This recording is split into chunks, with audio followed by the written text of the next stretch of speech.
turn. I can take a subtle hint.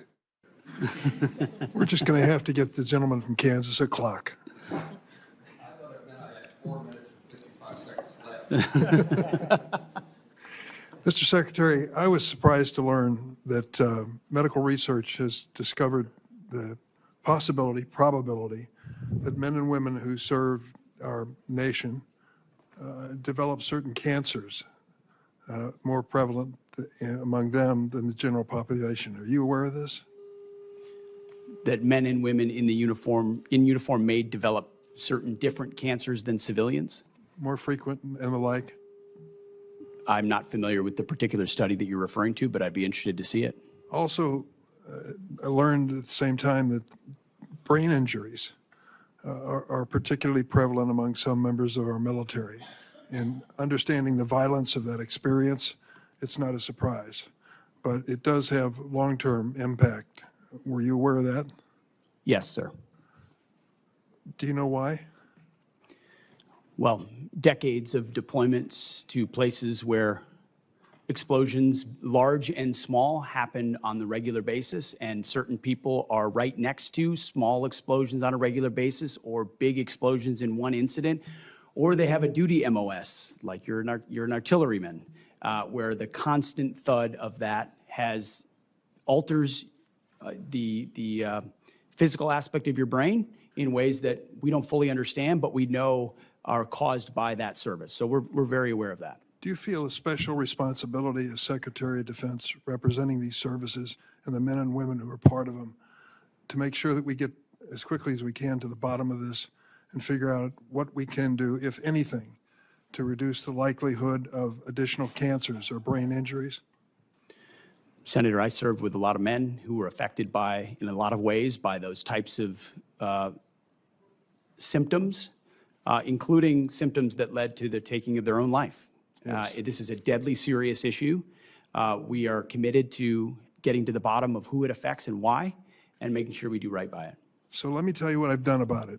As chairman of this subcommittee at one point in time, we have dramatically increased the medical research to protect the men and women in uniform.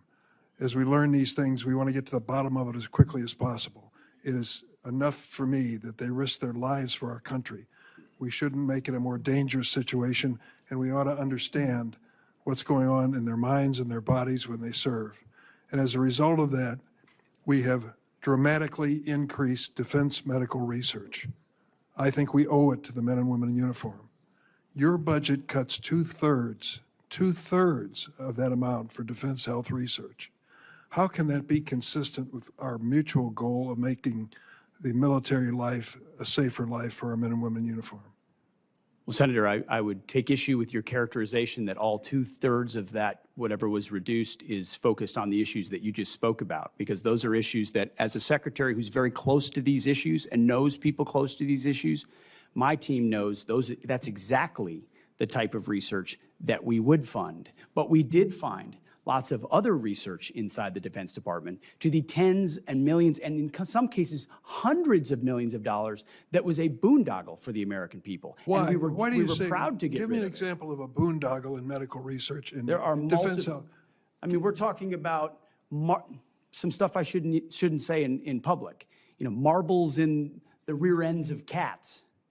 Tens of millions of dollars, things that don't have like the a 300 connection 300 to is this what you're like, talking about. Is So this I like the respect 350-year-old Social Security check that the president told us? Senator, I respect completely the issue that you're speaking with, and this department couldn't be more sympathetic to that and Well, ensure that it's funded. But the Defense Department has been a place where organizations, entities, and companies know they can get money almost unchecked to That's whether or not not true. it actually applies to things that happen on the battlefield. That's just not That's even what close. we worked very hard to find in ways that other secretaries have not. Let me tell you, This that's committee and others talk about waste, fraud, and abuse all the time.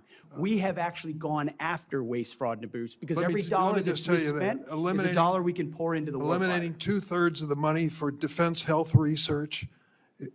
Put that next to the decision to cut NIH medical research by 40%. Does that make America great again for these military families? I don't think so. $45 million for a parade, for God's sake. Money should be put in defense medical research instead of wasted on some pomp and circumstance for the president. This is not consistent with what the men and women in uniform deserve.